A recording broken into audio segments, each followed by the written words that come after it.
औज़ु बिल्लाहि अस्समीउल अलीम मिनश्शैतानिर लईनिर रजीम। बिस्मिल्लाहिर रहमानिर रहीम। अल्हम्दुलिल्लाहिल मुनअमिल मन्नान अज़्ज़ाहिर फ़ी कुल्लि शैइन बिल बय्यिनति वल बुरहान वल बातिन लिकुल्लि शैइन बिल इहातति वस सुल्तान वल मुतकल्लिम बिला जवारिह फित तौरात वल इंजील वज़्ज़ुबुर वल फुरक़ान वस्सलातु वस्सलाम अला मन उन्ज़िला अलैहिल क़ुरआन अन्नबिय्यिल उम्मिय्यिल अरबी अल क़ुरैशिय्यिल मक्किय्यिल मदनी अल बत्हिय्यिल अत्तहिय्यित तहामी अद्दाफ़िअ जैशातिल अबातील अद्दामिग़ फ़ौलातिल अज़ालील मुअलिनिल हक़ बिल हक़ अबिल क़ासिम मुहम्मद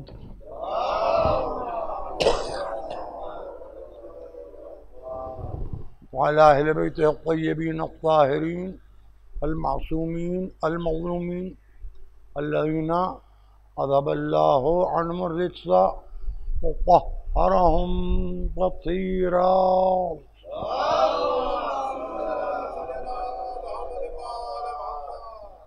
अम्मा बअद फ़क़द क़ाला सुब्हानहु व तआला फ़ी मुहकम किताबिहिल मजीद व मुत्क़न ख़िताबिहिल हमीद व क़ौलुहुल हक़ इन्नल्लाहा मअस्साबिरीन। सल्लल्लाहु अलैहि मुहम्मद।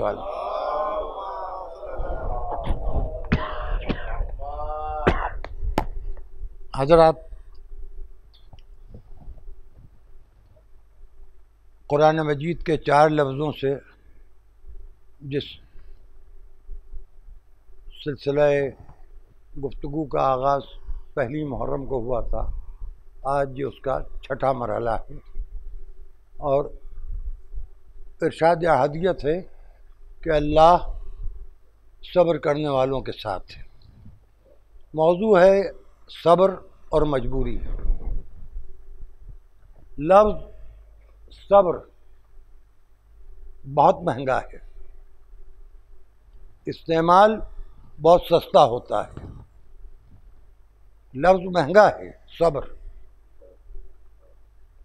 लेकिन ये लफ्ज़ महंगा बहुत है। हमें ज़िंदगी में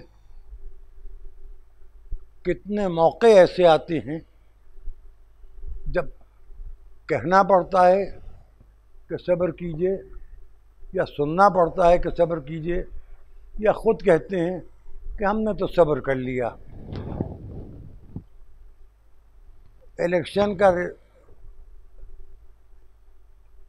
स्कूल का रिज़ल्ट आया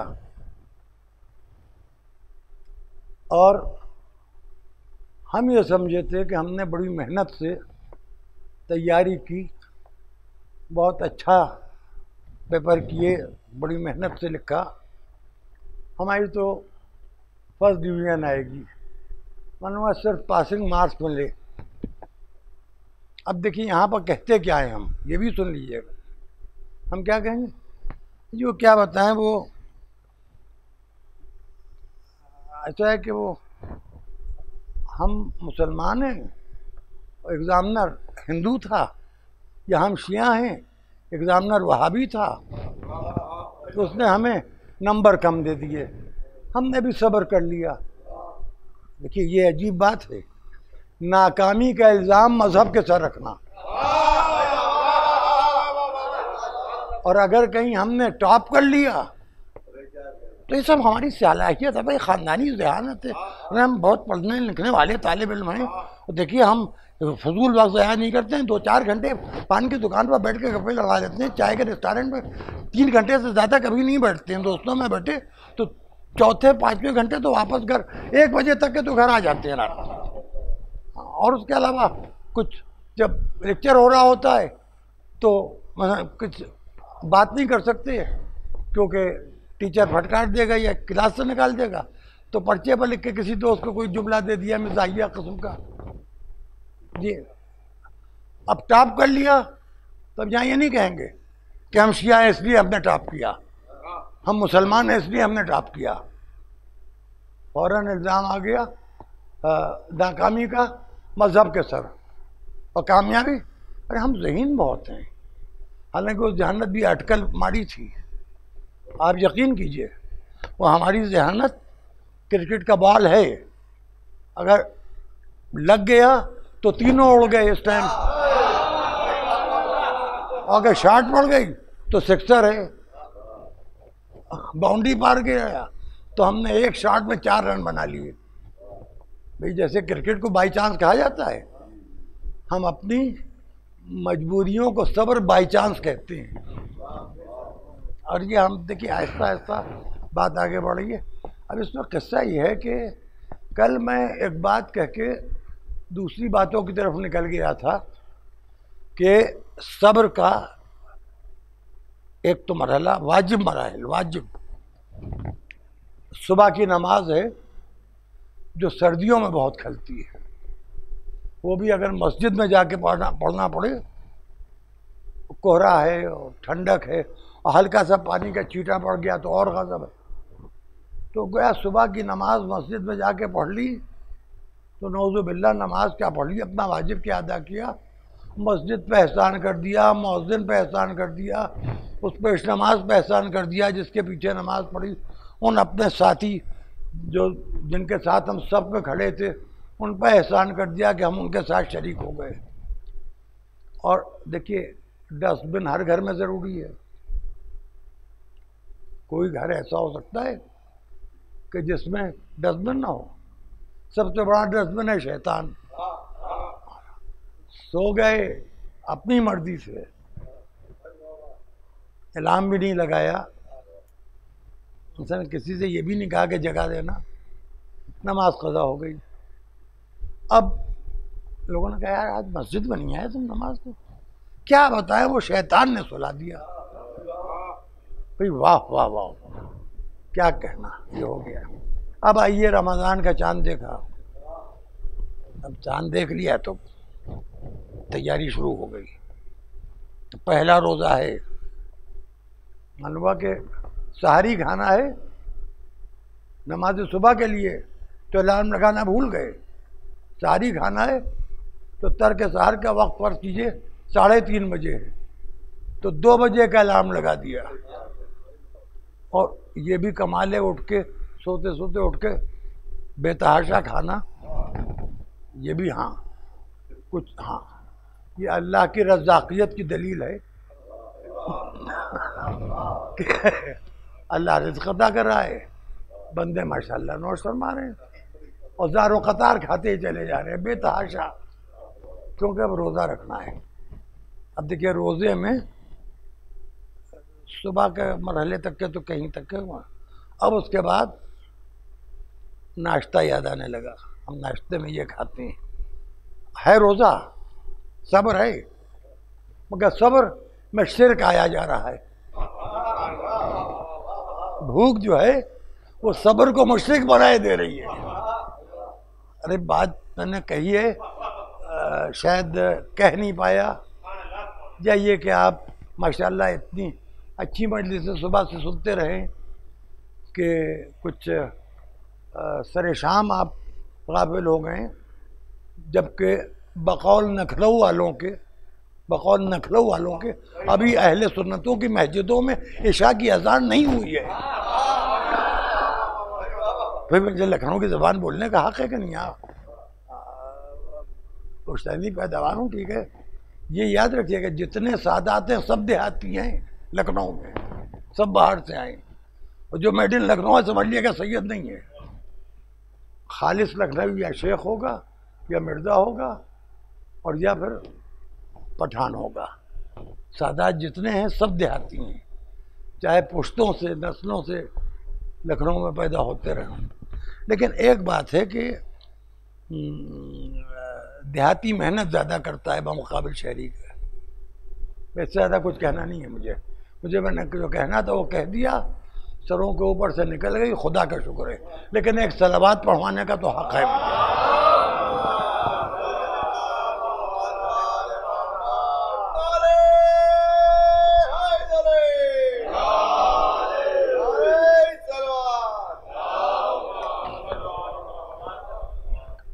भाई एक सलवात हो जाए बाबा से बना।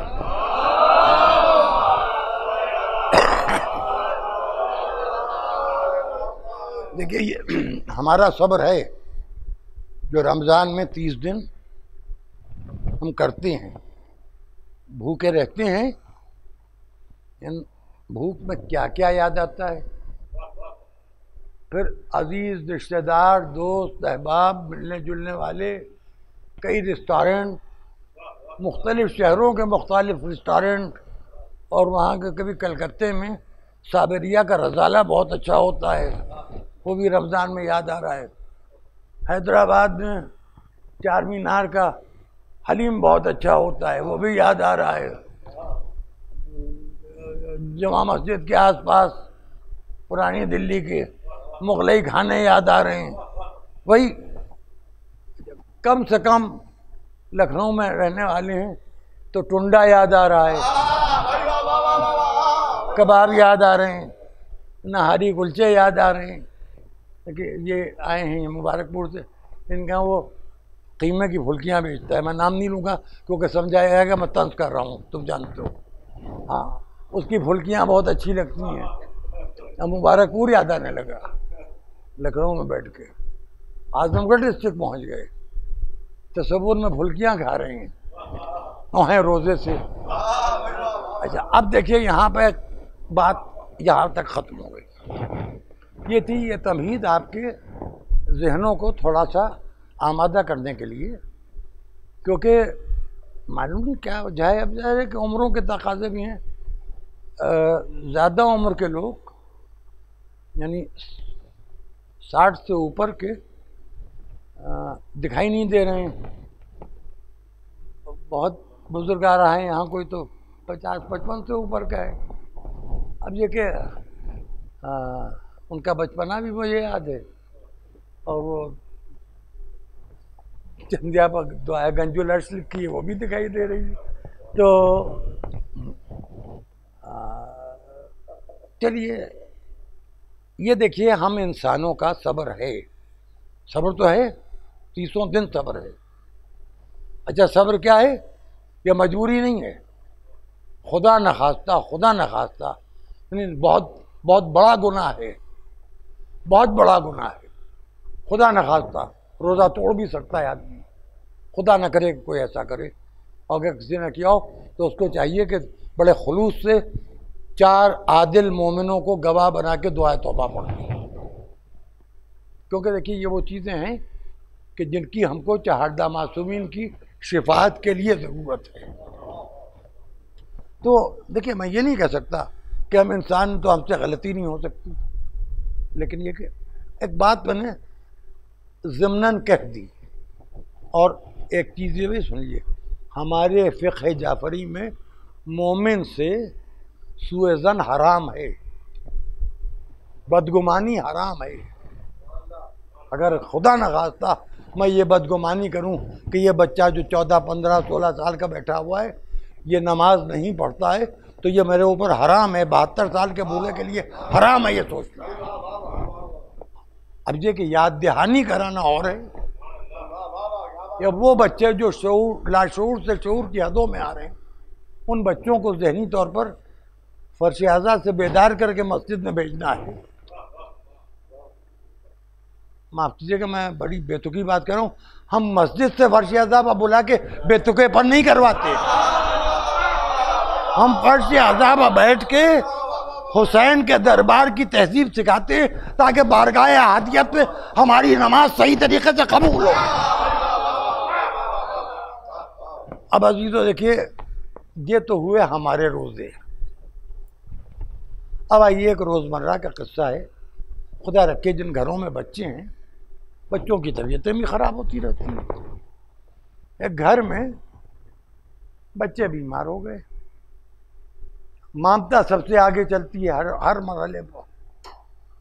माँ ने मन्नत बानी कि मेरे बच्चे सेहतमंद हो जाएं तो मैं रोज़ा रखूँगी। एक रोज़े की माँ ने मन्नत मान ली।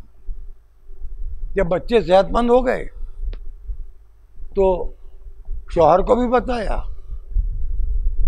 कनीज को भी बताया, बच्चों को भी बताया कि हमें मन्नत पूरी करना है, नजर है। यहाँ लफ्ज़ मन्नत हमारा उर्दू में इस्तेमाल होने वाला लफ्ज़ है, लेकिन नज़र और नज़र वाजिब हो जाती है इबादत के हवाले से। अब माँ ने कहा कि मैं तो रोज़ा रखूँ, क्योंकि मेरे बच्चे से मेरे इस दुआ की वजह से जो मैंने खुदा से मांगी है, हालांकि वो मरज़ और शिफा की मालिका है। देखिए, वो मरज़ और शिफा की मालिका है, साहिब एजाज है। वो 2 रकात नमाज पढ़ के यहूदी की बेटी को जिंदा कर सकती है, तो क्या वो 2 रकात नमाज पढ़ के अपने बच्चों को सेहतमंद नहीं कर सकती? मगर सिखाना ये चहारदा अनवार जिसमें उनसुरिय मादी इंसानी में इसलिए आए कि इनका इत्तिबा करने की, सही करने का नाम ईमान कहलाए। अब देखिए, अब जब ममता ने इरादा किया रोजे का, तो शफकत पदरी भी रोजे में शरीक हो गई। जब माँ बाप ने रोजे का इरादा कर लिया, तो औलाद की इताअत वालिदैन भी रोजे में शरीक हो गई। अब इनके साथ साथ कनीज ने हक नमक अदा करने के लिए खुद भी रोजा रख लिया। अब एक घर में 5 रोजेदार हैं, अली, सैयदा, हसन, हुसैन और फिजा। ये 5 उन 5 से अलग हैं जो चादर तस्वीर के नीचे हैं। वहाँ है रसूल, अली, हसन, हुसैन और सैयदा। वो 5 तन अलग हैं, ये 5 तन अलग हैं। वहाँ वो रसूल अरबी है और यहाँ कनीज हबशिया है। अब देखिए, ऐसा हुआ कि रोजेदार अली चले गए यहूदी के बाग में मजदूरी करते थे। हाँ, ये भी ज़रा सा एक मसला है यहाँ, सोचने का हक तो हर एक को है कि अली मुसलमानों की खेती बाड़ी होते हुए यहूदी के यहाँ क्यों मजदूरी करते थे? क्यों अली जानते थे कि मुसलमान है तो मेरा हक गस्ब जरूर कर लेगा।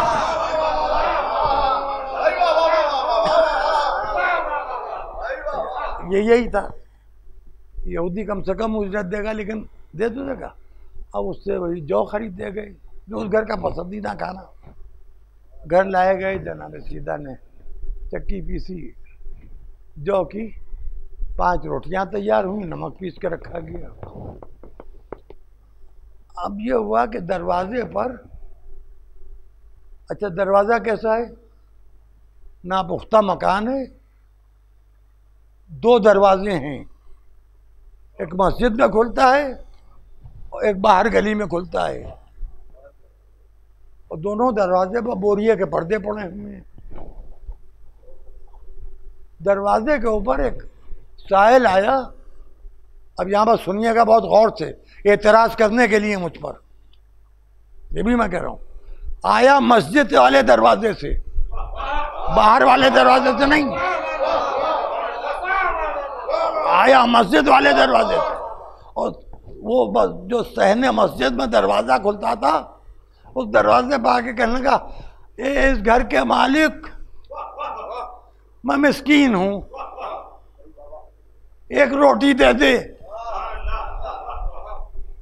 सखावत अली की रोटी चली, इताअत सैयदा की रोटी ने ताक़ुब किया, मोहब्बत हसनैन की रोटी ने माँ बाप की रोटियों का पीछा किया। कनीज की रोटी ने मालिकों की रोटियों का हक अदा करते हुए उन रोटियों का ताक़ुब किया। ये वो अल्लाह, एक अल्लाह के घर में खुलने वाला एक दरवाजा ऐसा भी था कि जहां एक मांग ले जाओ तो 5 मिले।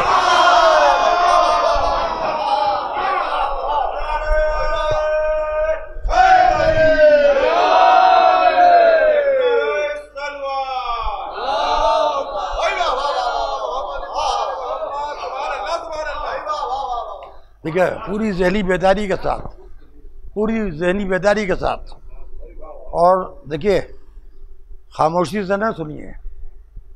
जब अहले बैत के फज़ाइल बयान हो तो आपके मुंह से बाहर निकलना चाहिए, मुझे आपकी वाह की ज़रूरत है। मैं उन लोगों में नहीं हूँ जिनसे मजलिस पढ़ी नहीं जाती हो, कहते हैं हम वाह के लिए मजलिस नहीं पढ़ते। बिल्कुल। और वो मजलिस क्या जिसमें तारीफ ना हो और जिसमें गिरिया ना हो। मीर अनीस ने इस सिलसिले में बंद कहे हैं, मीर अनीस ने कुछ बंद कहे हैं। और मसाइब के सिलसिले में मीर अनीस के 2 मिसरे मैं सुना देता हूँ। ज़ब्त गिरिया मातमे सरवर में हो सकता नहीं, ज़ब्त गिरिया मातमे सरवर में हो सकता नहीं, सर झुकाकर बैठ कर मजलिस में रो सकता नहीं।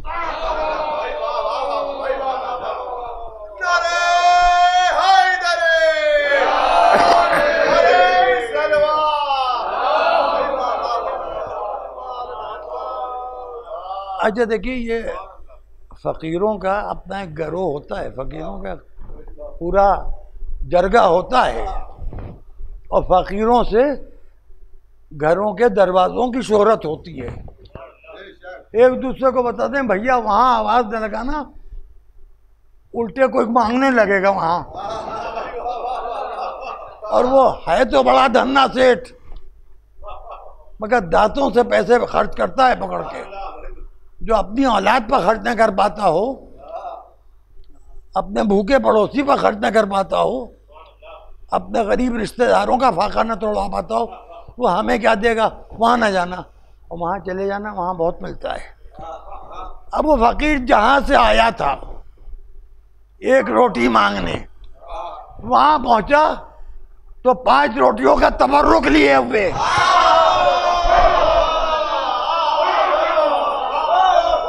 अब सुनिए, जो अली के घर के सदका है, जो अली के घर की खैरात है, वो अहले जन्नत के लिए, फरिश्तों के लिए तबर्रुक है।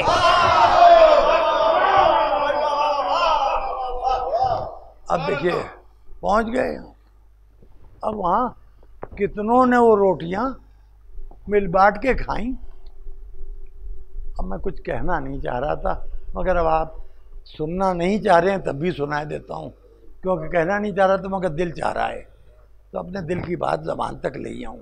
इससे क्या फ़ायदा कि दिल में कुछ और ज़बान पर कुछ और, दोहरी ज़िंदगी गुजारने से क्या फ़ायदा। देखिए, असल में फरिश्ते होते हैं मासूम, या दूसरा लफ्ज़ इस्तेमाल कर लीजिए, फरिश्ते नजिस नहीं होते। और इस घर का सदका उसी को मिलेगा जो नजिस ना हो।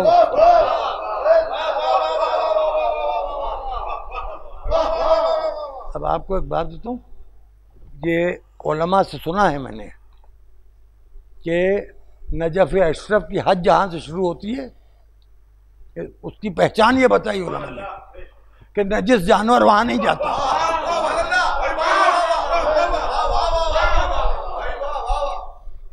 बस मैं इससे ज़्यादा कुछ वजाहत नहीं कहना चाह रहा हूँ, तहज़ीब मजलिस के ख़िलाफ़ है। हालांकि असहाबे कहफ का जिक्र आएगा तो उस जानवर का भी जिक्र आएगा, लेकिन ये कि वो ज़ैनबिया चैनल पर मैं एक दिन देख रहा था, लड़का शेर पढ़ रहा था, कुछ कसीदा खानी हो रही थी, और वो दूसरा मिसरा मेरे दिल में उतर गया। मालूम नहीं कि मुझे बहुत ज़्यादा अच्छा लगा। पहला मिसरा मैं इस वक्त भूल रहा हूँ, शेर पूरा याद था। दूसरा मिसरा ये कि दहलीज नज़र चूमने कुत्ते नहीं जाते।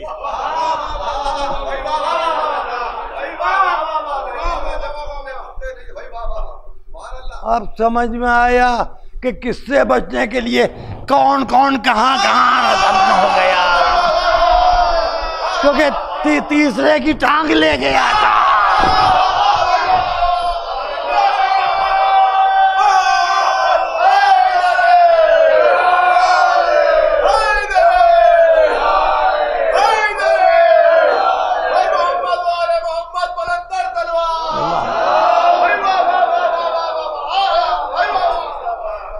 अब देखिए ये घर आप देखिए,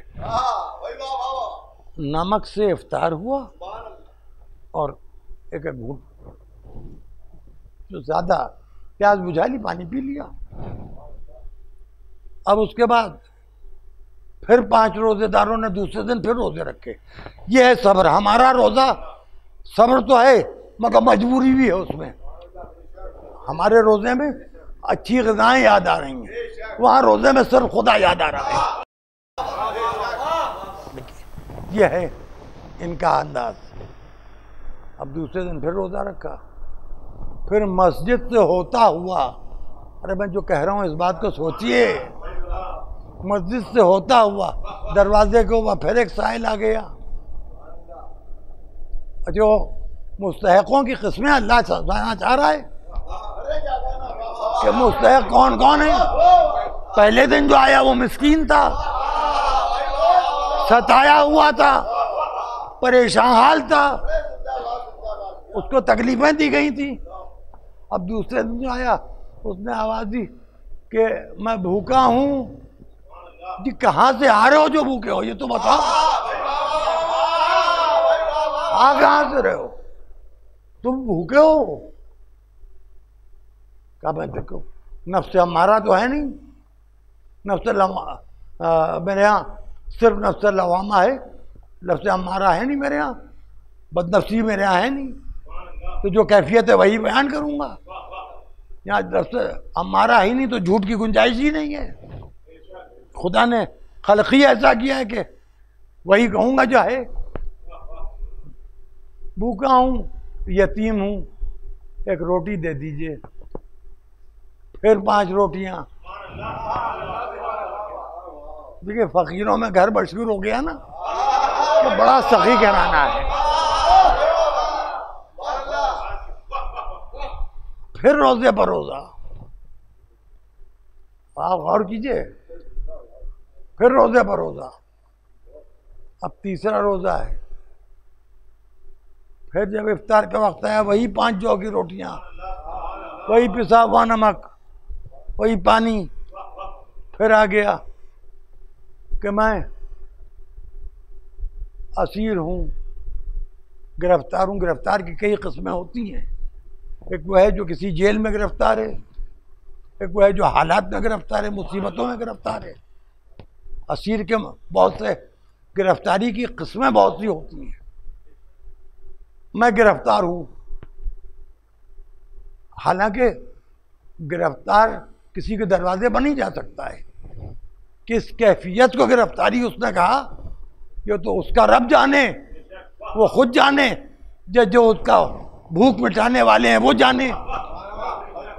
यहाँ पर हमें तो कोई अंदाजा भी नहीं है कि हम अंदाजन कह दें कोई बात।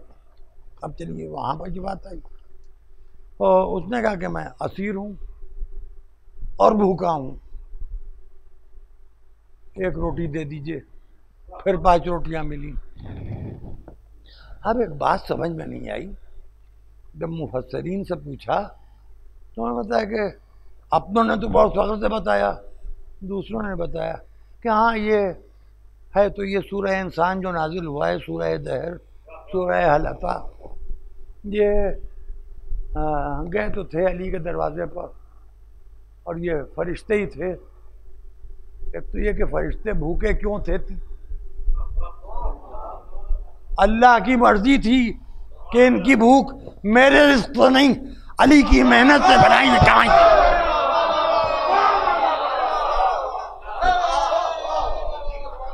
खैरात खानदान अली से, अरे खानदान अली नहीं, कनीज़ अली की खैरात। एक रोटी वो भी शामिल है। अब ये कि 15 रोटियां गईं। ये बताइए कि मैं बाजार नहीं जाता हूँ, आजकल 1 किलो आटा कितने का है? अच्छा वाला 25 रुपये किलो। तो आटे की कीमत, 3 किलो आटे की कीमत, 15 किलो आटे की कीमत क्या हुई?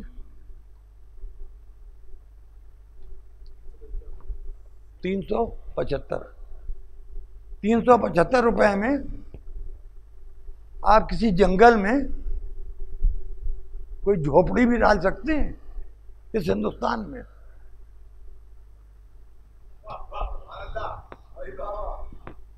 ये तो आटा है, जौ तो इससे भी ज्यादा सस्ता है।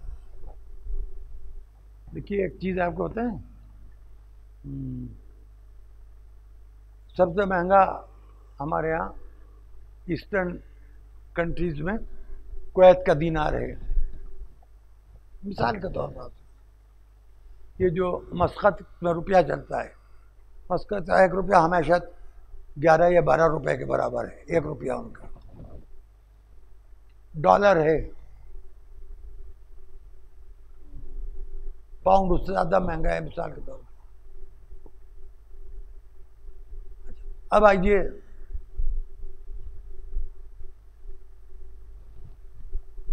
कुछ खरीदना है तो कीमत नफे के बगैर भी अगर कोई देगा तो कीमत के मुताबिक चीज मिलेगी ना। भाई फर्ज ये है कि आपका कोई बहुत गहरा दोस्त है और बहुत बड़ा सोने का कारोबारी है, उसकी बहुत बड़ी ज्वेलरी शॉप है और उसके न जाने कहाँ कहाँ पूरे हिंदुस्तान में ब्रांचें हैं, और वो कोई इस किस्म का भी नहीं है कि बैंकों को लूट के हिंदुस्तान से बाहर भाग गया हो। उसने कोई गया कि भाई तुम मेरे दोस्त हो, मैं तुम्हारी दुकान पर आ गया हूँ, मेरी बेटी की शादी है, मतलब मुझे कुछ जेवर चाहिए। तो वो कहेगा तुमसे सिर्फ सोने की कीमत ये लेते हैं, बनवाई के पैसे भी नहीं लेंगे। तो कम से कम कीमत तो भी मिलेगा। तो सोना एल्युमिनियम के भाव तो नहीं मिलेगा, प्लास्टिक के भाव तो नहीं मिलेगा। अब आप ये सोचिए कि हम मासूमों को मासूमों में देखेंगे। ये सिस्टम याद रखिए, आलिम को आलिमों में देख के परखिए, वकील को वकीलों में देख के परखिए, डॉक्टर को डॉक्टरों में देख के परखिए, ताजिर को ताजिरों में देख के परखिए। मैं गलत तो नहीं अर्ज कर रहा हूं? तो मासूम को मासूमों में देख के परखिए। इन 15 जौ की रोटियों की करेंसी वैल्यू इतनी आम थी कि तीसरे दिन कुरान ने उतर के ये बताया कि तुमने जो रोटियां दी तो इसकी जजा ये है कि जन्नत तुम्हारी मिल्कियत हो गई।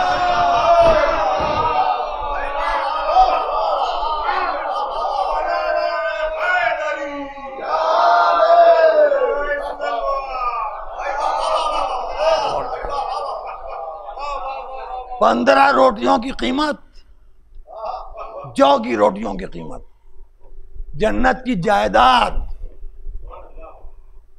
जन्नत तो हरी रे, जन्नत तुम्हारा वजज़ाहुम बिमा सबरू। ये देखिए सब्र, वजज़ाहुम बिमा सबरू, जो इन्होंने सब्र किया है। इफ्तार की रोटियां उठा उठा के दे दी और रोजे पर रोजे रख लिए, तो जन्नत तो हरी रे जन्नत है। ये जज़ा हम दिए दे रहे हैं। तो अब जायदाद किसकी हो गई? जायदाद किसकी हुई? जायदाद रसूल की नहीं रही। एक शफरी रोजे रजा से उम्मीद लगा के वहाबियत की तबलीग करने वालों,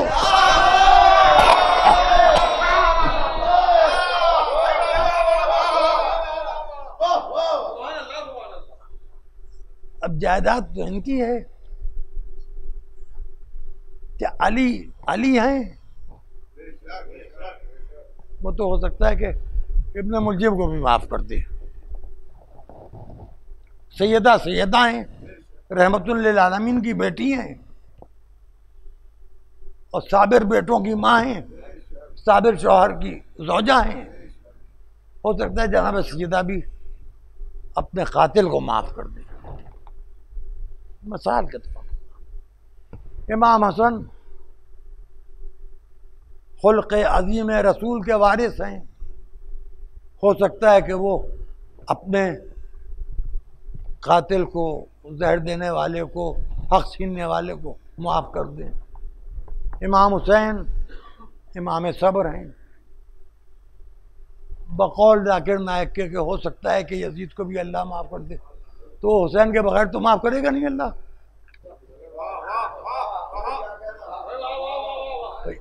हुसैन से पूछ के अल्लाह माफ़ करेगा ना। जाकिर नायक ने अल्लाह को कत्ल नहीं किया है, हुसैन को कत्ल किया है। हुसैन का मामला हुकूकुल इबाद में आ रहा है, हुकूकुल्लाह में नहीं आ रहा है। हुकूकुल्लाह अलग है, हुकूकुल इबाद अलग है।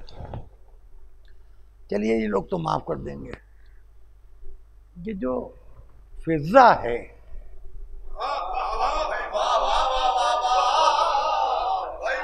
ये बड़ी पक्की वफादार और बड़ी नमक हलाल है। इसको अल्लाह की मर्जी से इसलिए शामिल किया गया कि ज्वाइंट प्रॉपर्टी में जब तक के सब हिस्सेदार राजी ना हो, किसी को बसाया नहीं जा सकता।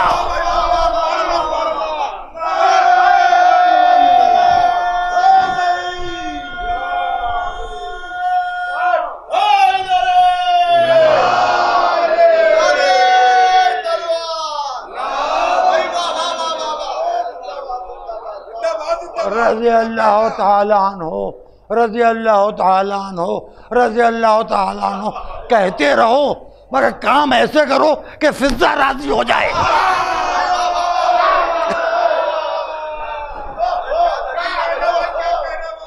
काम ऐसे करो कि फिजा राजी हो जाए। अली को राजी कर लेना कोई मुश्किल काम नहीं है, सैयदा को राजी कर लेना कोई मुश्किल काम नहीं है, हसनैन को राजी कर लेना कोई मुश्किल काम नहीं है। ये तो घराना अफो करने वाला घराना ही है। ये असल में गफ्फारुर रहीम के, गफ्फारुल ज़ुनूब सत्तारुल ग़ुयूब के वो खास बंदे हैं जो माफ़ कर देते हैं।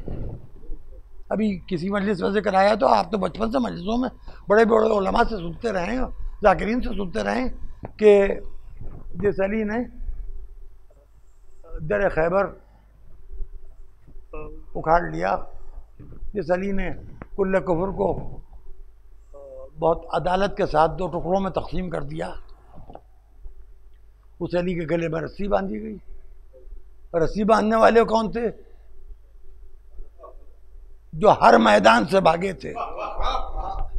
इस इत्मीनान पर रस्सी बांध रहे थे कि अली अपनी ज़ात का इंतकाम खुद नहीं लेंगे। देखिए ये हिम्मत और जुर्रत जो हुई वो अली के मिजाज के सब्र की वजह से हुई। सैयदा कह रही हैं मस्जिद में कि ये विरासत है जो मुझे मिली है, लेकिन अच्छा सुनिए, वहाँ ये हुआ कि जब सैयदा ने बहुत जोर दिया तो वो जो बड़े साहब थे उन्होंने लिखा कि ये फतह सैयदा का हक है, उनको दिया जाता है। अब लेके वो मस्जिद से निकली। अच्छा भाई ये भी नहीं समझ में आज तक, जब सैयदा का दरवाज़ा मस्जिद में खुला था तो जल्दी से घर में चली जाती, मस्जिद से बाहर क्यों निकली? घूम के क्यों जा रही है अपने घर? रास्ते में एक साहब मिल गए, हाथ में कागज देख के चौंके, कहने क्या बात है, क्या है?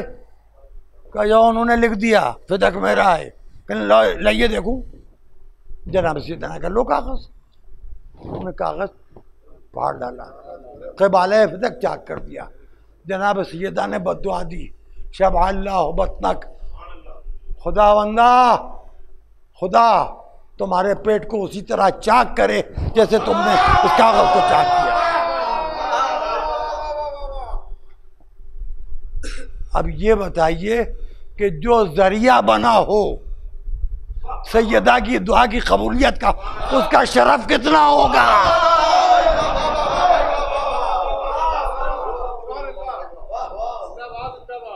मुझे जो कहना था मैंने कह लिया और सबने खूब समझा, सबने खूब समझा। अब कुछ लोग हैं जो मतलब ये कि समझ के मुझ पर गुस्सा कर रहे होंगे जाने के, आप मुझे गालियां दे लीजिए मगर आप इसको क्या कीजिएगा कि सैयदा की बद्दुआ आखिरत में क्या करेगी ये तो नहीं मालूम, दुनिया में तो हमने देख लिया और हमारी एक पहचान भी बन गई। हम ही में से एक ही फिरका ऐसा है जो फिरोज नाम रखता है।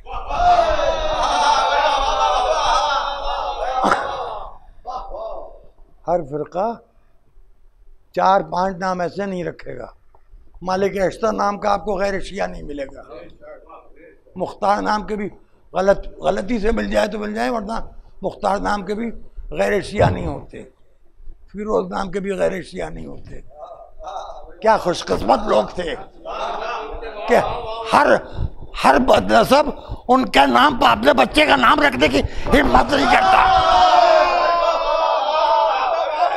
सलावत पढ़ें बाबा।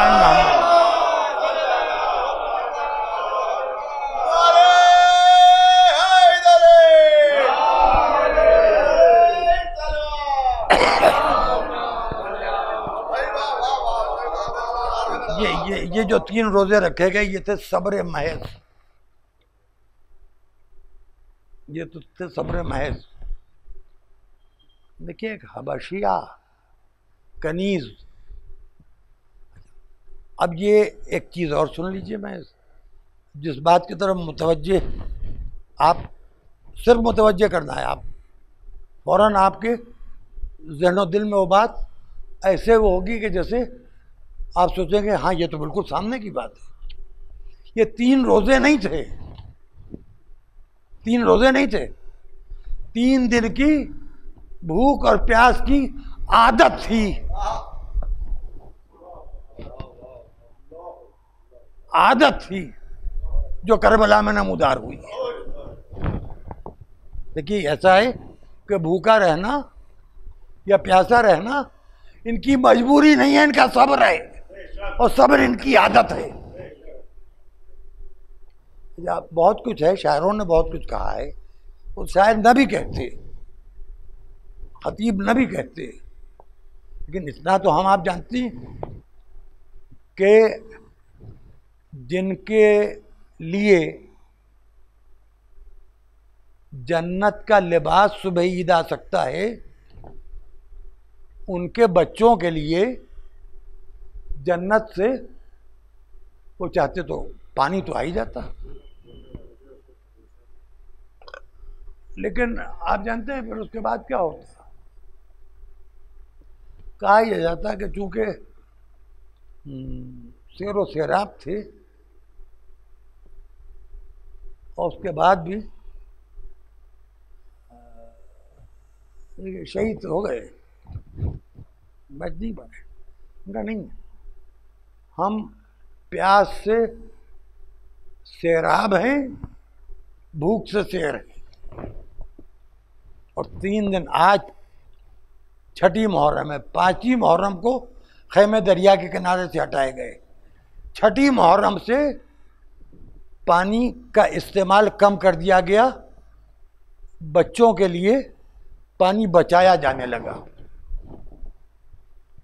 वजू को मांग के पानी खजिल न कर है मीर तकी मीर। कल मैंने शेर का मीर तकी मीर का नाम दिया था, शेर पढ़ना भूल गया था। वजू को मांग के पानी खजिल न कर है मीर, वो मुफलिसी है तयम्मुम को घर में खाक नहीं। रेगे गर्म है, मिट्टी नहीं है, रेत है। जब मिट्टी और रेत का एक फ़र्क तो आपको मालूम होगा कि रेत ज़्यादा गर्म हो जाती है बमुकाबिल मिट्टी के। और उस हालत में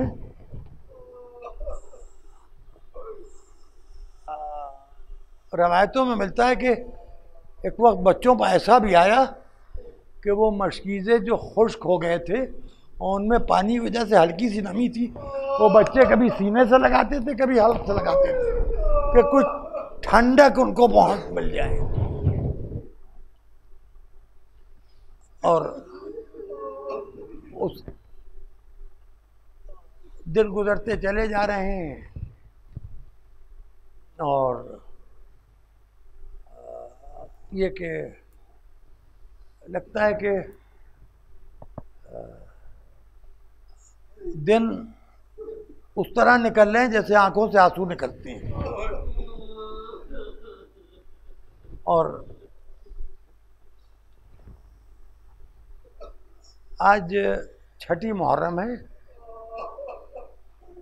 ज़ियारत नाहिया और दीगर एतबार से बनी हाशिम में शहीद अव्वल हैं जनाब अकबर, लेकिन तरतीब ज़ाकरी के एतबार से जनाब अकबर का जिक्र जिस तरह से होता है गिरिए के लिए उसी तरह से किया जाएगा, क्योंकि आंसुओं में कोई कमी नहीं आना चाहिए।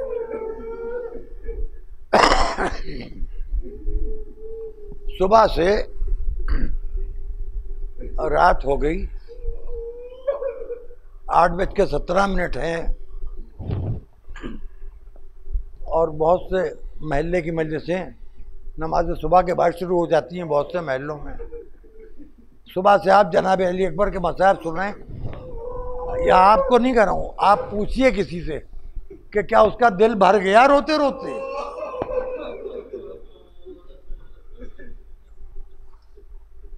सीरत रसूल की, सूरत रसूल की, कद व कामत रसूल का। जब ये बच्चा पैदा हुआ तो जनाब ज़ैनब ने कहा कि भाभी उम्मे लैला, पहले आपसे इजाज़त ले लूँ फिर भैया हुसैन से बात करूँगी। कर से कर मिले हुए महल्ले बनिया। कहा किस बात की बात? कहा इसको मैं पालना चाहती हूँ, ले आया करूँगी, आप इसे दूध पिला दिया कि और मैं ही पालूंगी। तो जनाबी अकबर की रिजात का काम, दूध पिलाने का काम जनाब उम्मे लैला ने किया। फिर अली अकबर को ज़ैनब पालती रही। ज़ैनब कौन है? जब जनाब जाफ़र का रिश्ता, जनाब अब्दुल्ला का रिश्ता, अब्दुल्ला इब्न जाफ़र का रिश्ता जनाब ज़ैनब के लिए आया है, जनाब जाफ़र से इमाम हुसैन ने क्या कहा था? हज़रत अली ने क्या कहा था? हज़रत अली ने जाफ़र से कहा था कि ब्याह तो दूंगा बेटी, मगर एक शर्त पा कि रोज कुछ देर के लिए मेरे घर आएगी, हुसैन को देखे बगैर ज़ैनब चैन से नहीं रह पाएगी। अब वो ज़ैनब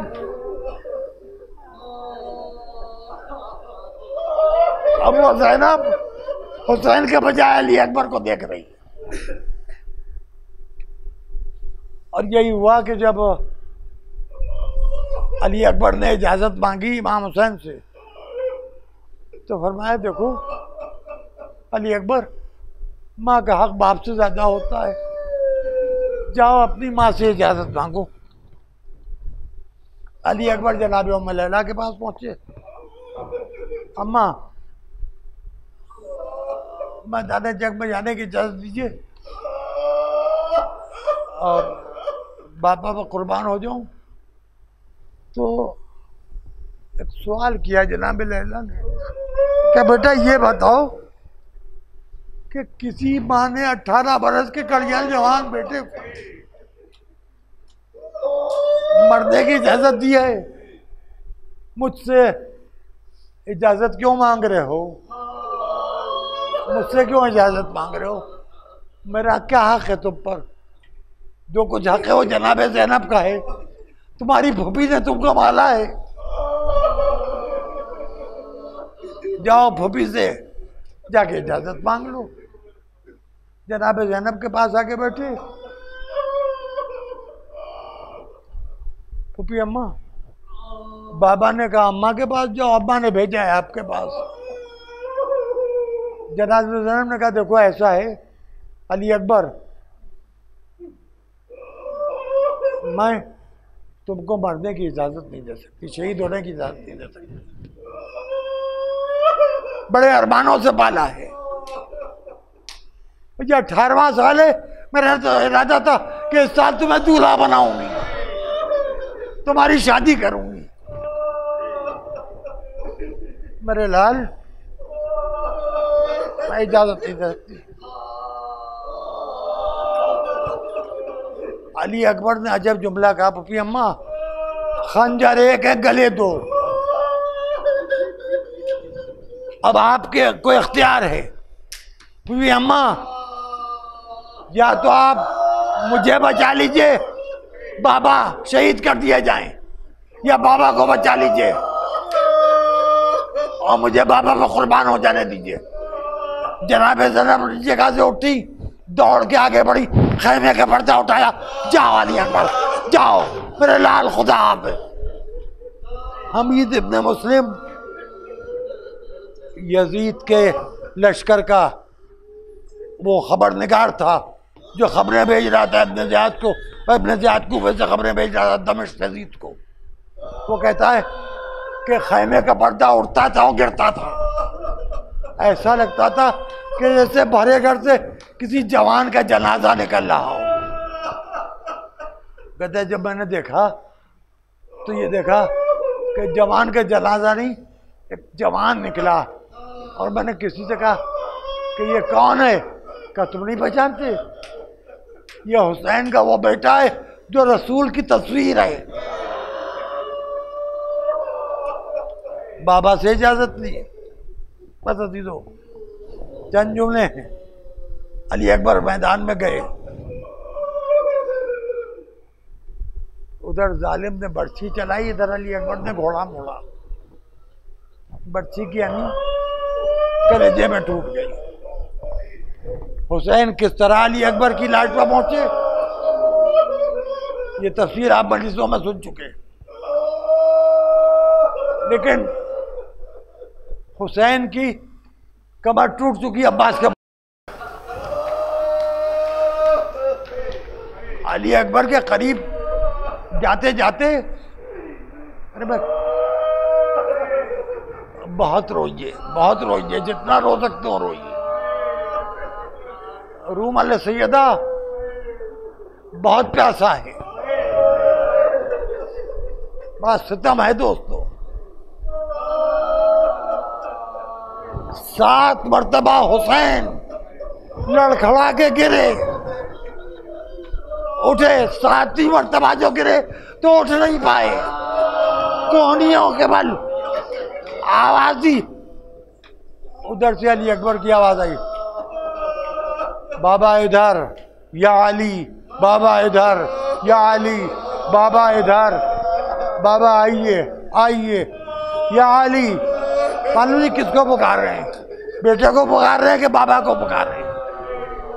जाके मुंह पर मुंह रख दिया, आंखों के सामने अंधेरा छा गया। अली अकबर अल्लाह दुनिया बाद खलफा, अब तुम्हारे बाद दगानी दुनिया पर खाक है, अब हुसैन जी का क्या करें? बाबा सीने में बहुत दर्द हो रहा है। क्या बात है बेटा, बताओ कहाँ?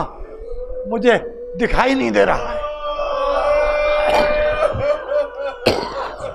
आंखें धुंधला गई हैं। बस दोस्तों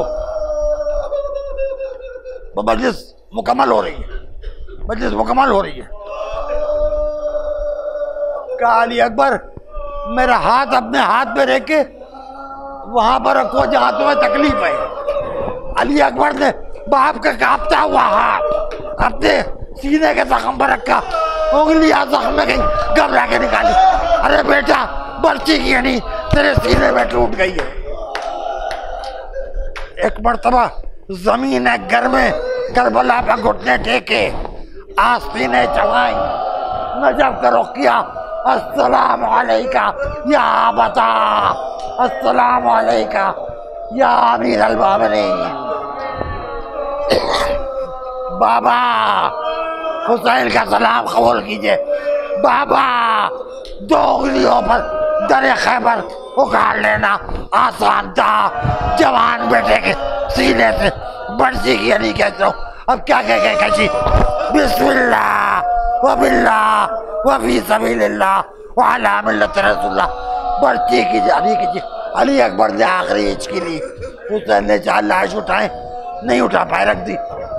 खैमा का आकर रुख किया, बनी हाशिम के बच्चों आओ, अली अकबर की लाश उठाने में मेरी मदद करो। एक मरतबा ज़ैनब सर पीटती हुई खैमे से निकल पड़ी।